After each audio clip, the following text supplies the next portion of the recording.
Chris Lee and Blake Lovell of Southeastern 14, presented by Stakes. Today we are going over our composite power rankings of all 131 FBS teams. Now, these are not our rankings, so don't yell at us for that. I mean, you can if it makes you feel better, but we're not the ones who put this together as our opinion. We surveyed 10 sources, 2 human rankings, and 8 computers, and man, there's still a very big variety of opinion across these, which I think that's the most interesting thing about doing these, is just seeing how disparate opinions are on certain teams. Now, our focus is the SEC, but at southeastern14.com, we will have all these written out for you. So if you're watching and you're not an SEC fan and you don't see where your team is ranked, you can visit that there. Blake is also going to pull this up in just a minute on our website as we go through this. But let's start in the SEC at the top. Georgia, number one again.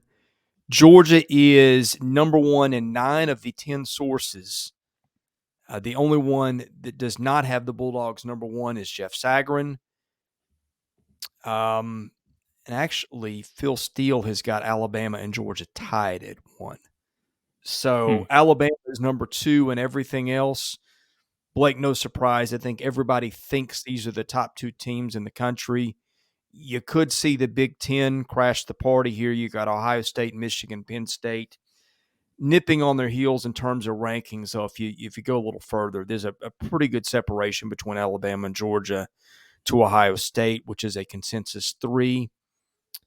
Anyway, it will play itself out on the field, but no surprise, Georgia and Alabama number 1 in our composite again this week. Yeah, I mean, let's be honest. Like, if Alabama doesn't, I don't want to say have the trouble, but played a close game against Texas, and let's say they go out and win that game by a couple touchdowns, like I feel like the numbers are probably even closer. It's just that one game I think is standing out. Meanwhile, we've seen what Georgia's done. Georgia's just decimated everyone in their path. So I think that's obviously the difference, and that's, like we said, to have Alabama 1 to start the season, Georgia to be there now, even though both teams, none of them have not lost a game. I think it's pretty clear just based on what we've seen from Georgia. That's put them right there. And yeah, I'm very curious to see. I mean, look, we expect that to continue this week, right? So, I think that's just kind of the name of the game right now with Georgia. Well, as has been the case all year, the next group of teams are fairly close. Tennessee, number 8 overall in our composite, just behind Clemson, and Ole Miss, 1 behind the Vols. Not a lot of great competition in both those schedules. Tennessee did go to Pitt and win. Ole Miss really hasn't beaten much of anybody, although I think the beatdown the Rebels put on Georgia Tech, I know Georgia Tech's not good, but you go to another Power 5 team and you win 42-0. That's a nice result. So Vols and Ole Miss round out our top 10 for SEC teams. Tennessee at 8, Ole Miss at 9. I was a little surprised that Ole Miss was at 9 here, but like you said, that's compiling everything from a lot of different sources. And I mean, where were they at last week, Chris? What were we have them at? Was it Ole Miss last week was I'm 16. curious. So that blowout of Georgia Tech.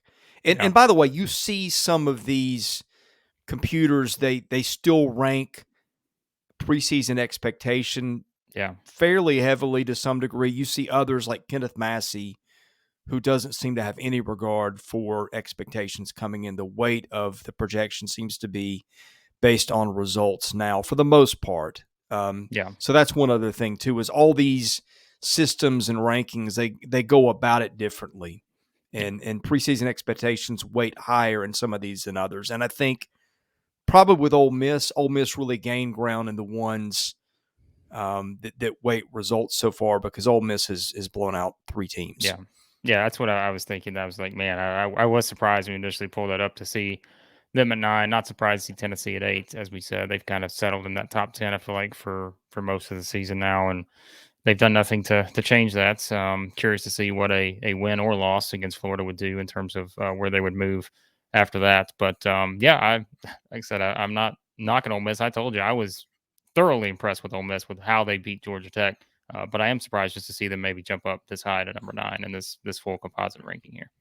Yeah, Ole Miss might have leaped might have leapt Tennessee, but the Athletic has got Ole Miss at 25. Nobody else has got Ole Miss under 14. And we do the high and low rankings that you can see at the site, although we don't tell you the sources, but we give you the range. We also give you the standard deviation, which is pretty interesting at times too. Okay, Kentucky next at 13. I think Kentucky dropped a little bit. It did. Kentucky was 10 a week ago. I guess 31-0 over Youngstown State didn't impress somebody or something. Team rankings and ESPN's FPI both have Kentucky at 26. That's what's holding Kentucky back. But the Wildcats at 13, and then a little bit of a drop. You got Arkansas and Texas A&M, coincidentally. They play each other. They are right next to each other at 20 and 21. Arkansas dropped a little bit last week. Let's see, Arkansas was 14 a week ago. The result against Missouri State dropped down the Razorbacks. So that's why they Arkansas still win by dropped 11. this week. Yeah, it's like they dropped. Yeah, but it's also wild, an FCS team. Yeah, I get it. So I get it. Yeah, you're going to have wild swings this early. Yeah.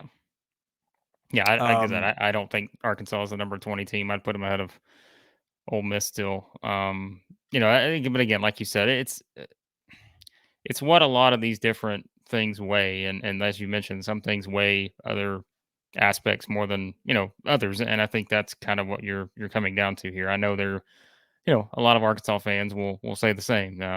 Feel like you should be higher than a team like Ole Miss based on the schedule thus far too, right? So, in terms of who's played this schedule and that schedule, so not surprised to see A&M, I guess, jump back up. I don't remember how far they had fell down after losing the Appalachian State. I guess it was pretty significant, wasn't it? A&M last week was 26. Okay, so not as far as I thought. So okay, well, yeah. Again, not surprised to see them jump up after beating Miami, a top 15 team. Yeah. So yeah. Hey, these two right here beside each other.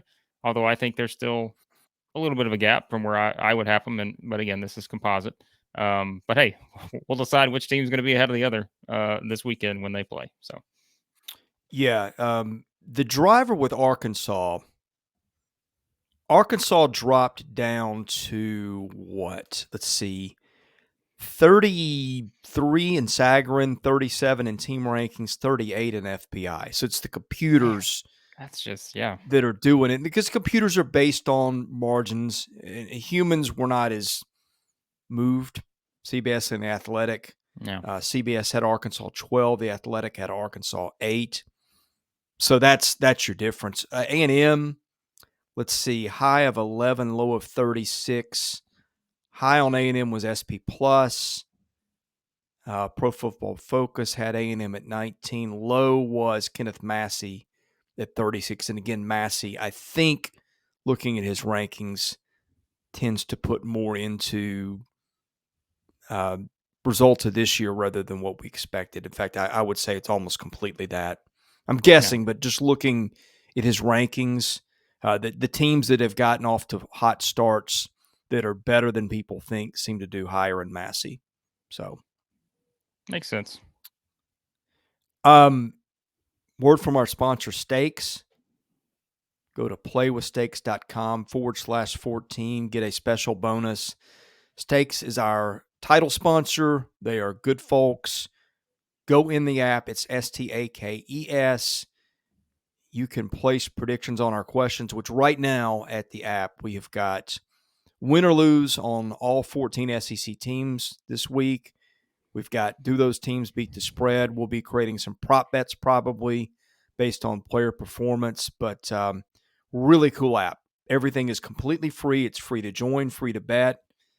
You can have bragging rights against us, against your friends. It costs you nothing ever, and you can win stuff. Blake, what's better than free and you can win stuff and have fun? Absolutely nothing except for the Southeastern 14 YouTube channel. That's the only thing better than the only thing free stuff. So what we basically did is we brought the best two things in the world together in a partnership. Actually, there's another one. Our supporters, that is also better than winning free stuff. So everyone out there that supports our channel, they are number one in our composite rankings this week. And the way you can support us is going to Stakes. You can see that on the graphic there. Signing up do the promo code, you get a double welcome bonus, and you will thank us later. Okay, next team, LSU has climbed back up to 25. LSU had, of course, that opening night loss to Florida State where the special teams melted down. LSU as high as 12. That would be in ESPN's FPI, 16 in Sagarin, 15 in team ratings or team rankings, 39 in CBS, 37 in The Athletic. So the humans don't have LSU as high. Next one, nipping on LSU's heels, the team it just beat by 15 points, 14 points. Mississippi State at 28. State has got a high ranking of 17, low ranking of 41, standard deviation of 9. High man on State is ESPN's FPI, followed by team rankings at 19. And again, it's the humans. It's Phil Steele, his computer has got them at 38, along with the Athletic human rating at 38 and CBS low man at 47. Then we drop down to Florida. Man, you want to talk about diversity of opinion, Blake? The Athletic has Florida at 16. Who's low man on Florida? Phil Steele at 62. Phil Steele had some interesting stuff in his rankings this week.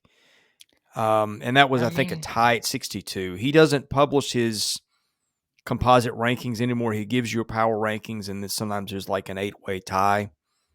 So Florida, standard deviation there are 13. I think that may be the highest for any SEC school. So opinions all over the board on the Gators. Yeah, I mean, how could you not? They beat a top 10 team to start the season. They lose to a top 10 team in week 2, and then they struggle to beat what, Chris? A team that's down South in the 100s. Florida, which is, South Florida this week in our rankings is 105, and of course it moved up after its they are the definition of a mixed bag. So I could they really are. I can 100% see why everybody's all over the place on Florida, and I am too. Like I said, I have no idea where to put them. I think this week will tell us as much as any what they look like when they play at Tennessee, and I think you'll have a much clearer picture of where Florida should be slotted among not just SEC teams, but all these other teams they're kind of huddled up here with. I think I've said this before. Anthony Richardson, the biggest wild card player in the SEC, and his performance as he goes, the Gators go. All right, 2 more, and I've got to run here in a minute to do a radio spot on the SEC network. Missouri. We got more than 2, don't we? We still got Auburn, we do. We've got 3. I'm sorry. Auburn, I missed South Carolina. Missouri, Vanderbilt. Yeah. This is what happens when you get in a hurry. Auburn at 50. Standard deviation of 11. High of 31, low of 64. That high is ESPN's. Oh, sorry, that's the Fresnel efficiency index. High man on Auburn at 31. SP Plus has got Auburn at 34. South Carolina coming in at 59. Not a lot of range of opinion on the Gamecocks. 52 is the high, 71 is the low. Let's see who's low man. Sagarin, the low man on the Gamecocks, and Kenneth Massey at 50. No, I'm sorry, SP Plus at 52, highest on Carolina.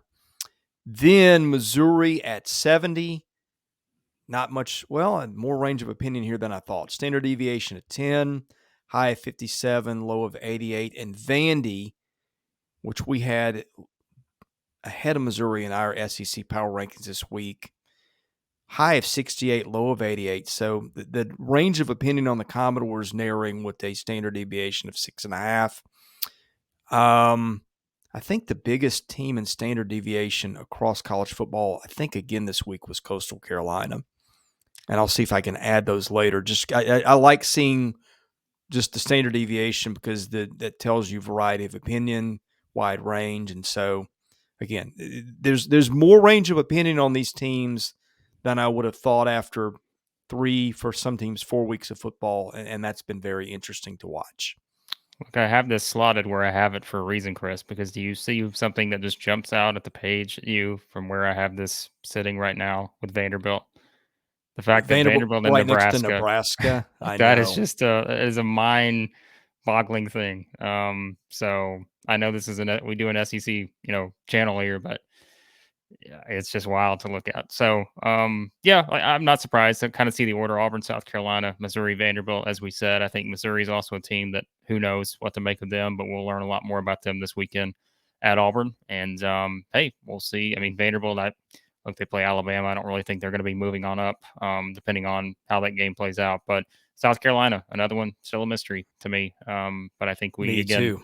start to learn more about them in the next couple of weeks. So, yeah, this is about what you'd expect. Like I said, I think Ole Miss for me, I'm not saying they don't deserve it after just dominating Georgia Tech, but I think they're higher than I would have expected. I think Arkansas is still too low, despite.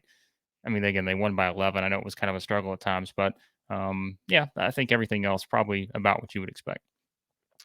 Yeah, speaking of teams that have fired coaches, Arizona State checking in at 75, high of 48, low of 103.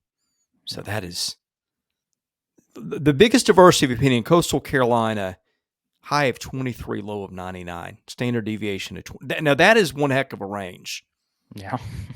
3 weeks into the season, when somebody thinks you're a top 25 team and another guy's barely got you in the top 100.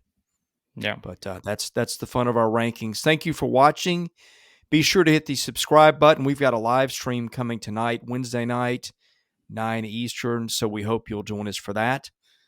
Thanks to our sponsor, Steaks. He's Blake Lovell. I'm Chris Lee. Thanks for watching. We'll see you again soon.